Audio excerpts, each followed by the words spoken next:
আজকে অতিথি আছেন, আজকে আমন্ত্রিত অতিথি অধ্যাপক আব্দুল লতিফ, একজন শিক্ষক এবং বিনিয়োগকারী। লতিফ ভাই, আপনাকে স্বাগত জানাচ্ছি। ধন্যবাদ মিলন ভাই।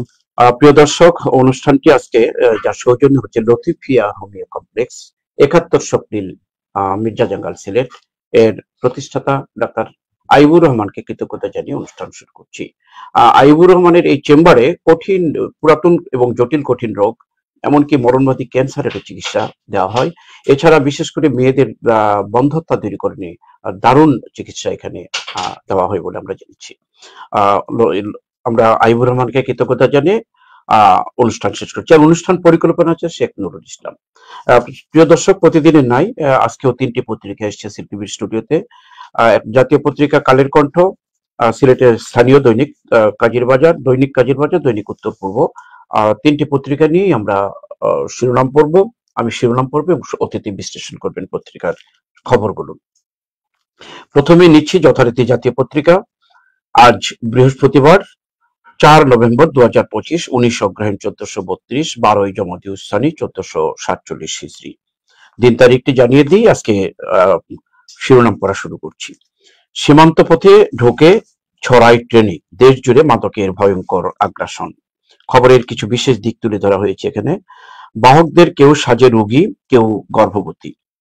শুধু আখাউড়া থানার অধীনে 11 স্টেশনে গত মাসে 250 অভিযান।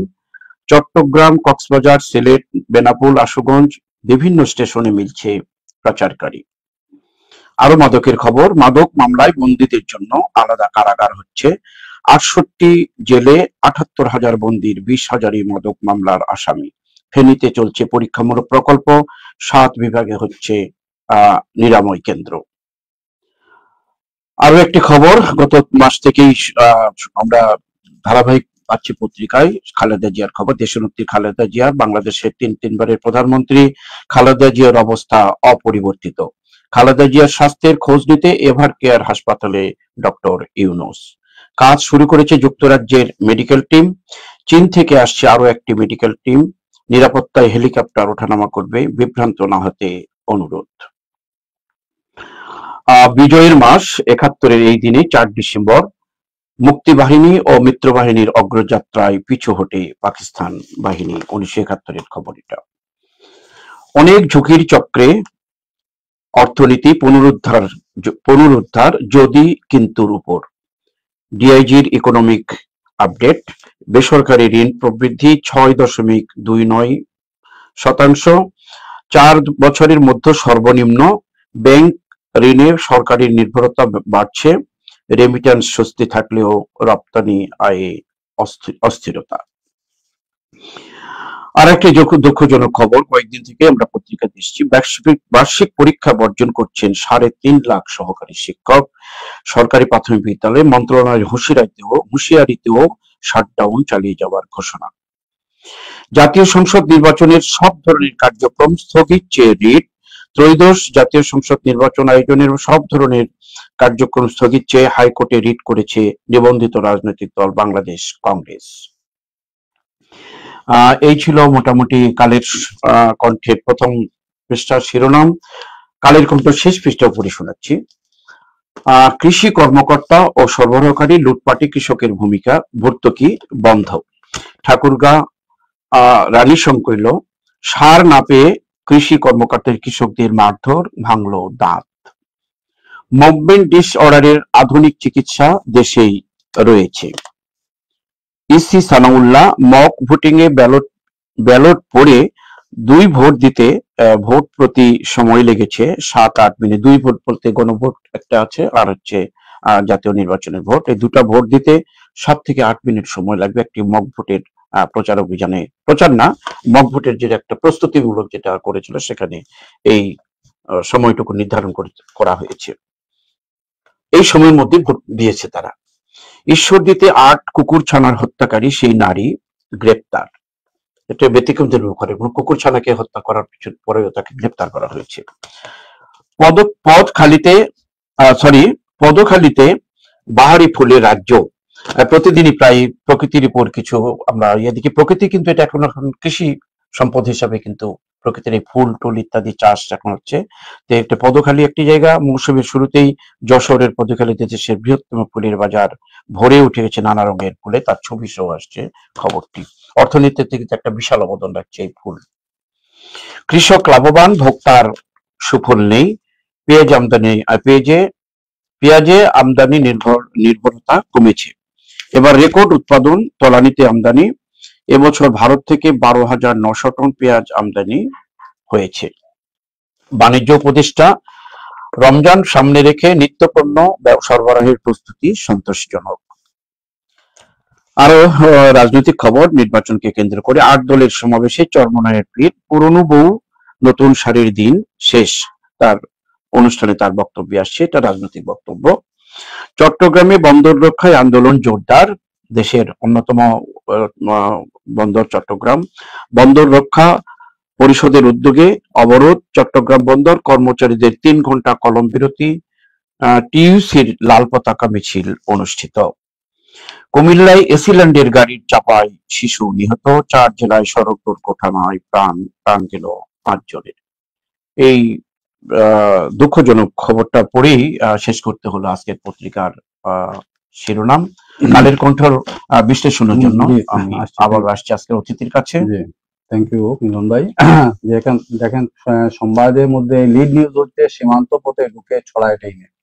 এই যে মাদকের ভয়াবহ আগ্রাসন, এই ভয়াবহ আগ্রাসনটা মূলত হচ্ছে এবং দিন দিন এটা প্রকোপ বাড়ছে। এর কারণ হচ্ছে মাদক ব্যবসার সাথে জড়িত, মাদক পরিবহনের সাথে জড়িত সবাই প্রচুর প্রফিট করে। এই প্রফিটের লোভে মাদকের জন্য জীবন বাজি রেখে কাজ করে। এবং এই ব্যাপারটা এমন যে মনে করেন যে কারাগারেও মাদক সরবরাহ হয়। সব জায়গায় মাদক সরবরাহ হয়। এই বিষয়গুলা কন্ট্রোল করার জন্য আলাদা একটা স্পেশাল টিম দরকার, যে স্পেশাল টিমটা কন্ট্রোল করবে অথবা পদত্যাগ করবে। যদি এরকম একটা আলটিমেটাম দিয়ে কাউকে নিয়োগ করা হয় যে তোমরা এই কাজটা করবে অথবা পদত্যাগ করবে, যেরকম র্যাব গঠন হয়েছিল। কিন্তু আলটিমেটামটা ঠিক থাকে নাই। আলটিমেটলি কিন্তু একটা র্যাবটাই পরে ভয়ঙ্কর বিষয় হয়ে গেছে। পরে র্যাবটাই হয়ে গেছে ভয়ঙ্কর বিষয়। এই যে গুম টুম সবকিছুর পিছনেই র্যাব চলে আসছে। তা এখন যদি একটা টিম আলাদা গঠন করা হয়, পরে দেখা যাবে এই টিমটাই ফ্রাঙ্কেনস্টাইনের দানব হয়ে গেছে। তো ফ্রাঙ্কেনস্টাইনের দানব না বানিয়ে আপনি যাকেই টার্গেট করবেন, যাকেই দিবেন, আমার মনে হয় গভর্নমেন্টের পলিসিগত একটা সিদ্ধান্ত নেওয়া দরকার। এমন একটা টিম যেটা মাদকের ব্যবহারটাকে ক্রমান্বয়ে কমিয়ে আনতে সক্ষম হবে। যদি কমিয়ে আনতে সক্ষম না হয় তাহলে এদের সবাইকে পদত্যাগ করে আরেকটা টিম নিয়োগ করতে হবে। এরকম যদি করা হয় তাহলে আলটিমেটলি আসলে লতিফ ভাই, আমি আপনার সাথে শুনলাম যে মাদক যারা পাচার করে থাকেন মহিলারা কি অভিনব পদ্ধতিতে তারা কাপড়ের নিচে রাখিয়া প্রেগনেন্সি ভাব দেখায় তারা। কিন্তু এই অবস্থায় কিন্তু একটা যারা আইন শৃঙ্খলা বাহিনী একটা মহিলাকে চার্জ করার আগে যদি প্রেগনেন্সি বলে, এখানে কিন্তু আটকে যায়। তখন আইন শৃঙ্খলা বাহিনী জানে সবই। আইন শৃঙ্খলা বাহিনী জানে না এমন না। আপনি দেখেন এয়ারপোর্টে সোনা উদ্ধার করা হয় না, বিভিন্ন ভাবে সোনা উদ্ধার করা হয়, বিভিন্ন জায়গায় সোনাগুলা লুকিয়ে রাখে, তারপর সোনা উদ্ধার করা হয়। আইন শৃঙ্খলা পরিস্থিতি জানে, এগুলা জেনেও না জানার ভান করে। কারণ এগুলা ছাড়লে লাভ সবারই লাভ। এই যে লাভের লোভে আগের কথাটা আপনার খুব হয়েছিল যে এই বাহিনীটা কেমন ভাবে এই আইন শৃঙ্খলা আনতে হবে, তারা করবে না হয় পদত্যাগ করবে। এইরকম টার্গেট দিয়ে কাউকে নিয়োগ করলে আলটিমেটলি রেজাল্ট আসবে। বিকল্প নেই। তার মধ্যে খবরটা আমি আগে চাচ্ছি আপনি বিশ্লেষণ করার জন্য। পরীক্ষা বর্জন করছেন 3.5 লাখ সরকারি শিক্ষক। এটা দুইটা দিক আছে। একটা দিক হচ্ছে শিক্ষক হলে আপনি পরীক্ষা বর্জন করবেন কেন? শিক্ষকের দায়িত্ব তো খালি টাকা পয়সা ইনকাম না, সুযোগ সুবিধা না। শিক্ষকের দায়িত্ব হচ্ছে ছাত্রদের শিক্ষিত করে তোলা। এখন শিক্ষক হলে আপনি বর্জন করবেন কেন? আপনি হীরক রাজার দেশে সিনেমার সেই শিক্ষকের কথাই পাবেন, যে শিক্ষক স্লোগান দিয়েছিল লেখাপড়া করে যে অনাহারে সে গাড়ি ঘোড়া চড়েছে। হীরক রাজা স্লোগান দিয়েছিল লেখাপড়া করে যে অনাহারে মরেছে। সেই শিক্ষককে জেলবন্দি করেও কিন্তু হয় নাই, পরে রাজত্বই হারাইছে হীরক রাজার দেশে। আলটিমেটলি শিক্ষক হলে, আমি যখন চাকরিতে জয়েন করি শিক্ষকতায়, আনা যায়। আমি যখন শিক্ষকতায় জয়েন করি তখন 3,000 টাকা বেতন পাইতাম। তো আমি জিজ্ঞেস করলাম আমার এক বড় ভাইকে, যিনি আমার গুরু হিসাবে পরিচিত, তাকে জিজ্ঞেস করলাম, ভাই 3,000 টাকা দিয়ে তো বাড়ি হয় না। বললো, তুই শিক্ষকতা গেছিস কেন? এই তো ফকিরনিপুর আপনাদের শিক্ষক কলেজে যাওয়া ঠিক না। তোর যদি বাড়ি বাড়ার দরকার হয় শিক্ষকতা যাবি কেন? অন্য পেশায় যা, হাজার হাজার পেশা আছে, পকেট মারি কর, হ্যাঁ ব্রিজের নিচে পকেট মারি করলে তো অনেক টাকা আসে। শিক্ষকতা করলে অনাহারে থাকতে হবে, এটা হ্যাঁ, সঠিক। শিক্ষকতা করলে আপনার একটা ডেডিকেশন থাকতে হবে। দ্বিতীয় কথা হচ্ছে, যারা শিক্ষক নিয়োগ করেছে তারা হচ্ছে আমাদের কর্মকর্তা। এই দেশে কত টাকা এদিক সেদিক নষ্ট হয়, আমাদের শিক্ষকতার পিছনে কত টাকা নষ্ট হয়। আর এই শিক্ষকরা কেন পরীক্ষা বর্জনে যাবে, এটা নেগোসিয়েশন করে যদি সমাধান করা না যায়, তাহলে আমি ওই যে টিমের মতোই বলবো, যারা সমাধান করতে পারে না তাদের পদত্যাগ করা উচিত। হ্যাঁ, যারা এই বিষয়টা সমাধান করে করবে তাদেরই আসা উচিত। এই উপদেষ্টা হোক আর মন্ত্রী আমি হোক, আশা করি এই মেসেজটা যাবে শিক্ষকদের। যেই হোক, আপনার বিষয়টা হচ্ছে প্রশাসনে যারা থাকবে তাদের নেগোসিয়েশন স্কিল থাকতেই হবে। তারা এটা পারবে, না পারলে পদত্যাগ করবে। আমরা অন্য খবরে একটু বিশেষ হয়ে যাই। আরেকটা খবর আছে, ঝুঁকির চক্রে অর্থনীতি পুনরুদ্ধার যদি কিন্তু ব্যাপারটা বলি, যদি কিন্তু ব্যাপারটা হচ্ছে আকবর এখানে একটা বই আছে, বইতে উনি বলেছে যে অর্থনীতিবিদরা নষ্ট করার মতো সারাদিনে 2বার সঠিক টাইম দেয়। হ্যাঁ, নষ্ট করে যখন 12টার কাটায় আটকে যায় তখন দিনে 2বার 12টা বাজে, একটা হচ্ছে দুপুর 12টা, একটা হচ্ছে রাত 12টা, ওই 2 সময় সঠিক সময় দেয়। আমাদের অর্থনীতিবিদরা হচ্ছে যদি কিন্তু বলি বসে, সবাই যদি কিন্তু বলি, ইফ দেন বলে বলে অর্থনৈতিক ফর্মুলা দেয়। আলটিমেটলি রেজাল্টটা কি হয় যে যদি বক মরে যায় তাহলে ফকিরের কেরামতি বাড়ে, না হলে বাড়ে না। অর্থনীতিবিদদের এই টেন্ডেন্সি থেকে ফিরে আসা দরকার। অর্থনীতিবিদদের এই ইফ দেন থেকে বের হয়ে এসে, এই ইফ বা দেনের উপর বের হয়ে এসে একটা সঠিক একটা স্পেসিফিক সাজেশন দেওয়া দরকার। এইটা করলে এইটা হবে, তখন দেখা যাবে চক্র থেকে বেরিয়ে। হ্যাঁ, তখন দেখা যাবে রেজাল্টটা আসছে।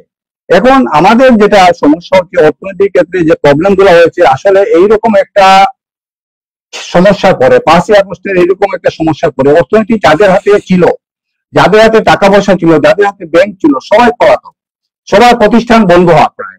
এই যে দেশের অবস্থা, এই যে বড় বড় শিল্পপতিদের পিছনে আমাদের ব্যাংক টাকার পর টাকা ডালছে, ঢেলে একদম শেষ করে দিচ্ছে। আবার ক্ষুদ্র উদ্যোক্তারা টাকা পাচ্ছে না, ক্ষুদ্র উদ্যোক্তাদের জন্য 3জন সাপোর্টার লাগে, 3জনের চেক লাগে, কে চেক দিবে, চেক দিয়ে টাকা নিবে। হ্যাঁ, এইরকম মানে আপনাদের এন্টারপ্রেনার বান্ধব যদি একটা পরিবেশ সৃষ্টি করা যায়, তাহলে দেশের এন্টারপ্রেনার হাজার হাজার এন্টারপ্রেনার তৈরি হবে। এই দেশে ক্রিয়েটিভ মানুষের অভাব নাই মেহমান ভাই। আপনি হাত ছাড়েন, হাত ছেড়ে দেন, সুযোগ দেন, দেখবেন ক্রিয়েটিভ মানুষগুলা লাখ লাখ ক্রিয়েটিভ মানুষ তৈরি হবে, লাখ লাখ সালমান এফ রহমান তৈরি হবে, লাখ লাখ এস আলম তৈরি হবে। কিন্তু আপনি যদি নির্ভর করেন এস আলমের উপর আর সালমান এফ রহমানের উপর, তাহলে যা হবার তাই হবে। অনেক অনেক ধন্যবাদ, সুন্দর বিশ্লেষণ হয়েছে। শেষ পৃষ্ঠায় আমাদের যে বিষয়টা আছে এখান থেকে, কৃষি কর্মকর্তা ও সভাপতিদের লুটপাটে কৃষকের ভর্তুকি বন্ধ। হ্যাঁ, অথচ আমার কিন্তু ভর্তুকি না পেলে কিন্তু তাদের সার এবং কীটনাশক এই দুটো জিনিস না পেলে কিন্তু কৃষি পণ্য আমার স্যার বলতেন, এই কথাটা আগে উল্লেখ করেছি যে মিশ্র অর্থনীতি কি বাবা এটা বুঝি না। কারণ সরকারি টাকা থাকবে একদিকে, আবার থাকবে আমার পার্সোনাল অ্যাসেট। সরকারি টাকা থেকে পার্সোনাল অ্যাসেট আসবেই, এটা বন্ধ করা যাবে না। এই যে আমাদের সমস্যাটাই হচ্ছে এই যে সরকারি প্রতিষ্ঠানগুলা, যেখানে কৃষি কর্মকর্তা আছে, সরবরাহকারী আছে, সবাই লুটপাট করবে এবং কৃষকের অবস্থাটা খারাপ হবে দিন দিন। যেখানেই মধু যায় সেখানেই আটকে যায়। প্রফেসর ইউনূস একটা কথা বলতেন, একটা সাক্ষাৎকারে বলেছিলেন, আমি মধু ছাড়তে উৎসাহী না, আমি সস্তায় কোনো কিছু দিতে উৎসাহী না, আমি ন্যায্য মূল্যে দিতে উৎসাহী। হ্যাঁ, যদি একটা পাথর উপর থেকে সিঁড়ির উপর থেকে ছাড়ি, এই পাথরটা নিচ পর্যন্ত আসবে, আর যদি মধু ছাড়ি এটা এক সিঁড়িতেই শেষ হয়ে যাবে, গলে যাবে। হ্যাঁ, সেজন্য মধু ছাড়তে আমি রাজি না। এই যে বিষয়টা, কৃষকের ভর্তুকি প্রদান, ভর্তুকি শব্দটাই হচ্ছে এই সমস্যার মূল কারণ। আপনি ভর্তুকি দিবেন কেন? কৃষকের সাপোর্ট দেন, ফিনান্সিয়াল সাপোর্ট দেন, কৃষকদের সক্ষম করে তোলেন। হ্যাঁ, তারা ন্যায্য মূল্যে বাজার থেকে নিয়ে যাবে, তখন এই লুটপাটে কৃষি কর্মকর্তাদের সম্পদ বাড়বে না। এখানে ব্যবসায়ীরা কয় টাকা রুজি করে মিলন ভাই? আপনাদের ব্যবসায়ী, আপনার পরিচিত হাজারের মানুষ আছে, আমারও আছে। আমি একটা জিনিস আপনি সরকারি ভর্তুকি বন্ধ যদি করে, কৃষকেরা কি তাদের মধ্যে কি কৃষকের ফিনান্সিয়াল সাপোর্ট দিলে, কৃষকের যদি ফিনান্সিয়াল সাপোর্ট দেন আপনি, তাহলে ভর্তুকির দরকার নাই। তো জিনিসটা সে পেতে হবে, আপনার সার সে পেতে হবে। আপনি ভর্তুকি দিলেন, সার পাইলেন না, লাভটা কি হবে? হ্যাঁ, আপনি যে কৃষক সার ইউজ করছে তাকে ফিনান্সিয়াল সাপোর্ট যদি দেন, তাকে ব্যাংক থেকে ফিনান্সিয়াল সাপোর্ট দেন, তাকে বিনা সুদে ঋণ দেন, তাহলে সে সারটা নিতে পারবে বাজারে। আর যদি বাজারে যদি সরবরাহ বাড়ে, তাহলে কিন্তু সে দাম কমে। আমরা সময়ের স্বল্পতা একটু দ্রুত যেতে হচ্ছে। এখানে আবার বলছে কৃষক লাভবান, ভোক্তার সুফল নেই। এখানে কিন্তু কৃষকের লাভবান, এই বিষয়টা দেখেন উনি অ্যানালাইজ করছে, ঠিক আছে, কিন্তু পেঁয়াজ চাষিরা এখন যে টাকাটা পাচ্ছে, এই টাকার ফলে কি হবে? আলটিমেটলি পেঁয়াজ চাষি আরো বাড়বে। এখন যে আমদানিটা একদম তলানিতে আসছে, এর মূল কারণ হচ্ছে এই যে দাম যদি কমে যায়, পেঁয়াজ যদি 20 টাকা হয়ে যায়, তাহলে মানুষ আর পেঁয়াজ চাষ করবে না। এখন পেঁয়াজ যদি লাভজনক হয় তাহলে মানুষ পেঁয়াজ চাষ করবে, আর লাভজনক হলে দামটা রিজনেবল পর্যায়ে আসবে। হ্যাঁ, এজন্য এই সময়টা মানুষকে দিতে হবে, হ্যাঁ, কৃষককে দিতে হবে। কৃষককে যদি আপনি না দেন তাহলে ভোক্তারা সুফল না থাকলেও আমরা মনে করতে হবে কৃষক লাভবান হলে তো আলটিমেটলি ভোক্তা, কৃষকই তো ভোক্তা, কৃষকই তো ভোক্তা। হ্যাঁ, কিন্তু কৃষক লাভবান হলে আলটিমেটলি ভোক্তারাই লাভবান হচ্ছে। সেজন্য অর্থনীতিতে এই জিনিসটা একটু ছাড় দিতে হয়। এটা ছাড় দিয়ে একটু সময় দিলে আলটিমেটলি দেখা যাবে দামটা ঠিক হয়ে যাবে। আর একটি খবর পরিবেশ বিশ্লেষণ করার জন্য বলবো, চট্টগ্রামের বন্দর বিষয়টা মানে এমন জটিল যে বন্দরগুলা ম্যানেজমেন্ট থেকে যে পরিমাণ টাকা 2 নম্বরই করে আনা হয়, এই টাকাটা আমাদের রাজনীতিতে কাজে লাগে। তো সেজন্য বন্দর রক্ষা আন্দোলন নামে এই বিষয়টা করা হয়। আসলে প্রফেসর ইউনূস যে কাজটা করেছে, বন্দরগুলা বিদেশিদের হাতে এফডিআই, ফরেন ডাইরেক্ট ইনভেস্টমেন্টে দিয়েছে। ফরেন ডাইরেক্ট ইনভেস্টমেন্টে কি হয়? ফরেন ডাইরেক্ট ইনভেস্টমেন্টে ওরা এসে টাকা দিবে, ইনভেস্ট করবে এবং এরা একটা লাভের একটা অংশ নিয়ে যাবে। প্রত্যেকটা শিপ থেকে একটা টাকা অংশ একটা নিয়ে যাবে তারা, এবং 20 বছর পরে 30 বছর পরে পুরা হ্যান্ড ওভার করে দিয়ে যাবে। এইটা হচ্ছে আমাদের জন্য সবচেয়ে সুইটেবল। তাহলে আর আন্দোলন থাকে, আন্দোলন করছে ওই জন্য যে এখান থেকে কামাই করা বন্ধ হবে। কামাই করা বন্ধ হলে যাদের কামাই করা বন্ধ হচ্ছে তারাই আন্দোলন করছে। এইটা আপনার সরকারকে শক্ত হাতে দমন করতে হবে। শক্ত হাতে দমন করে সরকার যে পথে আসছে, এফডিআই তে অন্য একমাত্র এফডিআই তে আপনি টাকা এনে ঋণ এনে এখানে ইনভেস্ট করবেন, হবে না। কারণ হচ্ছে আপনি 1 টাকা ঋণ নেবেন, খরচ হবে 20 টাকা। আমরা একটু তড়িঘড়ি করতে যেহেতু দুটি পত্রিকা এখন স্থানীয় বাকি আছে, আমাদের একটু যে পত্রিকার খবরগুলো আমরা জাতীয় পত্রিকা বিশ্লেষণ করেছি সেটা করব না, শুধু উপরে শোনানোর চেষ্টা করব। সশস্ত্র বাহিনীকে আগামী নির্বাচনে ঐতিহাসিক ভূমিকা পালনের আহ্বান প্রধান উপদেষ্টার। পত্রিকা বলছি দৈনিক কাজী বাজারের খবর। খালেদা জিয়াকে দেখতে হাসপাতালে প্রধান উপদেষ্টা। আল হারামাইন হাসপাতালে রোগীর মৃত্যুর অভিযোগে 7 সদস্যের তদন্তের কমিটি। সিলেটের নভেম্বর মাসে সড়ক দুর্ঘটনায় নিহত 25। এই যে একটা অত্যন্ত দুঃখজনক খবর, মর্মান্তিক খবর। দক্ষিণ সুরমায় বাস ট্রাকের মুখোমুখি সংঘর্ষে আহত 10। আরেকটি খবর এরকম মর্মান্তিক খবর। আরো এই খবরগুলো যে কুয়ারপাড় থেকে যুবকের লাশ উদ্ধার। আরো খবর, মৃত্যুর খবরগুলো নাকি শুনানোর চেষ্টা করছি, আহত এবং শ্রীমঙ্গলে কারখানায় ট্রলি চাপায় নারী শ্রমিক নিহত। শিশুকে বাড়ি থেকে তুলে নিয়ে যৌন নিপীড়ন, এটা নিহত নয়, এটা আরেক অমানবিক আরেকটি খবর। এটা জনতাপুরে যুবকের আত্মহত্যা। দক্ষিণ আরেকটি খবর, এটা নিহত আহতের খবরের পাশাপাশি দেশের আরো কিছু খবর। বিএনপিতে যোগদান করেছে সদ্য আওয়ামী লীগের সাবেক অর্থমন্ত্রীর ছেলে ডক্টর রেজা কিবরিয়া। এসে উনি একটা অনুষ্ঠানে বলেছে শেখ হাসিনা ও রেহানা প্রায় $40 মিলিয়ন পাচার করেছে। পুলিশ কমিশনার সিসিকে সাথে 8 দল নেতৃবৃন্দের মত বিনিময়। 6 ডিসেম্বর সিলেট বিভাগীয় সমাবেশ সফল করার সহযোগিতার আহ্বান করেছে তারা, এই 8 দলের নেতৃবৃন্দ। 6.25 লক্ষ টাকার চোরাই কমলা জব্দ সহ গ্রেপ্তার 2। 6.25 লাখ টাকার কমলার কিন্তু কেবল শুরুতে এইরকম একটা ধাক্কা খাচ্ছে, এই কমলাগুলো জব্দ করা হচ্ছে। আরো খবর, নির্বাচনের খবর, এটা আমরা পড়েছি না, এই খবরটা আমরা জাতীয় পত্রিকায় বিশ্লেষণ করিনি, তবে পড়েছি নির্বাচনের সব কার্যক্রম স্থগিত চেয়ে রিট করেছে বাংলাদেশ কংগ্রেস নামক একটি দল। প্রিয় দর্শক, কাজীর বাজার প্রথম পাতা শেষ করে শেষ পৃষ্ঠার খবর পড়ে শোনানোর চেষ্টা করছি। সিলেটের পরিবহন শ্রমিকের কাছে বেগম জিয়ার জন্য দোয়া চাইলেন খন্দকার মুক্তাদির। সিলেটের 1 নম্বর আসনের বিএনপি প্রার্থী। উইমেন চেম্বারের বার্ষিক সাধারণ সভা স্থগিত। উইমেন চেম্বারের সদ্য নির্বাচন হয়েছে, তাদের বার্ষিক সভা যে কোনো কারণে তারা স্থগিত করেছে। বড়লেখায় শিক্ষককে ছুরিকাঘাতের চেষ্টা। 1,500 দৌড়বিদ নিয়ে সিলেট হাফ ম্যারাথন কাল।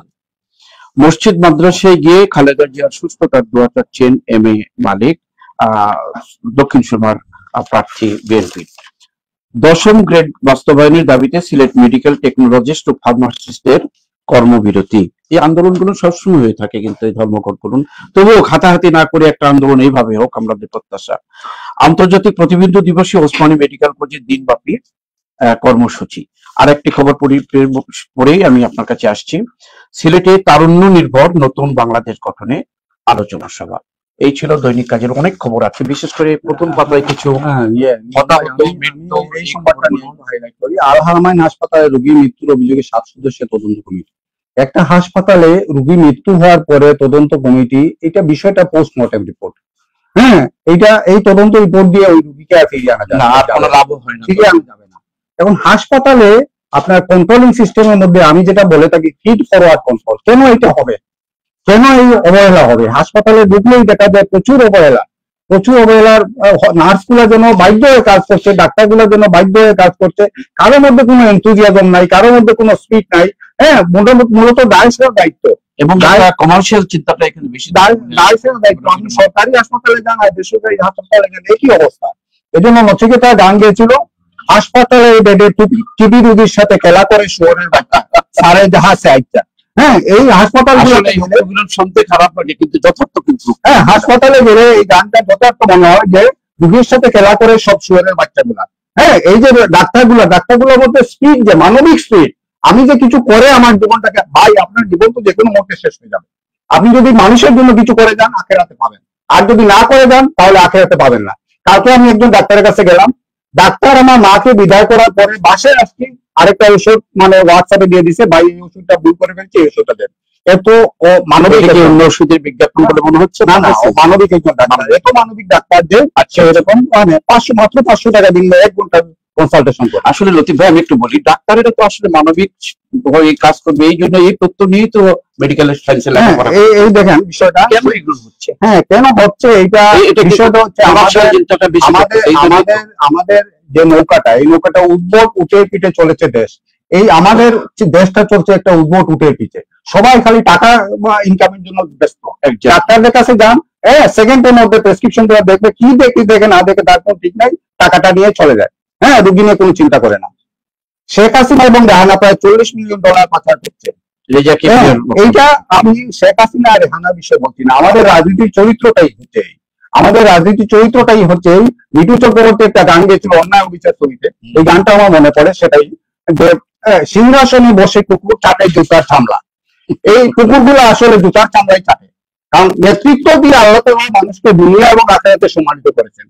এই নেতৃত্বের মর্যাদা না বুঝে যারা চুরি চামারিতে ব্যস্ত থাকে, এইসব নেতাদের আমরা কবে বয়কট করবো সেই অপেক্ষায় থাকলাম।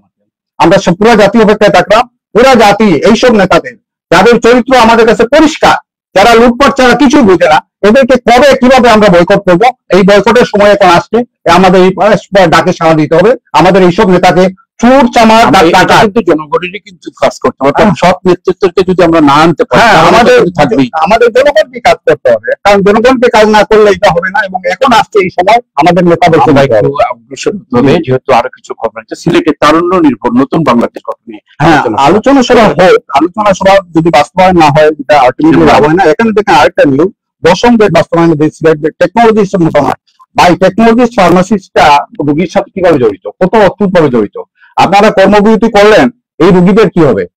সুতরাং আপনাদের দায়িত্ব কি? শুধু পকেট ভরা, শুধু পকেটের মানে মানিব্যাগ বড় করা, গর্ভবতী করা মানিব্যাগকে, না রোগীদের জন্য কাজ করা? এই জিনিসটা আপনাদের আগে চাইতে এদের কম না, অনেক বেশি। ডাক্তার তো একবার রোগী দেখে শেষ, কিন্তু টেকনোলজিস্ট এবং নার্সরা তো একদম রোগীদের কাছে থাকে, সবসময় থাকে, রোগ মুক্ত না হওয়া পর্যন্ত রোগীদের কাছে। আমি তো বলি এদের দায় আরো বেশি, অনেক বেশি। এবং এজন্য বিদেশে নার্সদের বেতন বেশি, ডাক্তারদের। আরেক ওসমানী মেডিকেলে যে দিনব্যাপী কর্মসূচি হয়েছে আন্তর্জাতিক প্রতিবন্ধী, এই প্রতিবন্ধী একটা বিশাল অংশ। প্রতিবন্ধী দিবসে বলে কর্মশালা হয়, আলোচনা হয়, টাকা পয়সা সবাই পায়, এটা ঠিক আছে, কিন্তু আলটিমেটলি প্রতিবন্ধীদের কি কাজে লাগে? হ্যাঁ, আমি আমার একটা অটিজম স্কুল চালাই, ওই অটিজম স্কুলে অটিস্টিক বাচ্চাদের যে এমপ্লয়মেন্টের জন্য আমি দাঁড়ে ঘুরেছি, আমি ব্রেকে গেছি, অনেক জায়গায় গেছি, কিন্তু আমি আলটিমেটলি সাড়া পাই না যে এদের একটা জীবনটাকে চালিয়ে যাওয়া। আমরা হয়তো ট্রেনিং দিলাম, তারা বড় হওয়ার পরে তাদেরকে একটা এমপ্লয়মেন্ট অপরচুনিটি দেওয়া, তাদের একটা সুযোগ সুবিধা দেওয়া, এই কাজটা কেউ করে না। অনেক ধন্যবাদ এই প্রতিবন্ধীদের জন্য যারা আমরা চাইবো এটা বাস্তবায়ন হোক, প্রতিবন্ধী মূলক যেন ব্যবহার হয়, সেটাই চাই। আমরা শেষ করি আমি যেহেতু সময়ের স্বল্পতা, আর একটি পত্রিকা খুব স্বল্প সময় আমরা শেষ করব, দৈনিক উত্তর পূর্ব। আগামী নির্বাচনে ঐতিহাসিক ভূমিকা পালনে সশস্ত্র বাহিনীর প্রতি প্রধান উপদেষ্টার আহ্বান। আবার এখানে এসছে খবরটা, প্রতিবন্ধীদের অধিকার সুরক্ষার কাজ করছে। আলোচনার সময় অতিরিক্ত বিভাগীয় কমিশনার সিলেটের নিশ্চার প্রতিবেদন, নভেম্বরে সিলেট বিভাগে সড়কে ঝরেছে 25 প্রাণ। একটি প্রতিবেদন আসছে তাদের নিরাপদ সহচা, তাদের যে 25টি প্রাণ সিলেটের শুধু মৃত্যু হয়েছে আর কি। আরো খবর, হানাদার ঘাটিতে বোমাবর্ষণ 1971 সালের এই 4 ডিসেম্বরের চিত্রটি তুলে ধরা হয়েছে এখানে খবরে। প্রাথমিক শিক্ষকরা কাজে না ফিরলে আইনি ব্যবস্থা, এই জন্য একটা ব্যবস্থা নিলে আমার মনে হয় জনগণও খুশি হবে, অভিভাবকেরা খুশি হবে এতে।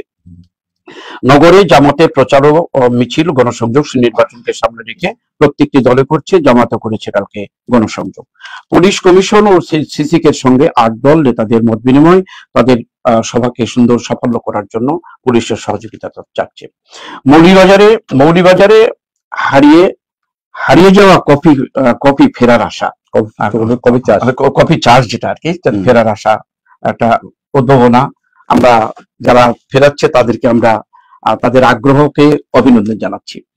জাতীয় গ্রিডে যুক্ত হলো 26 মিলিয়ন ঘন ফুট গ্যাস।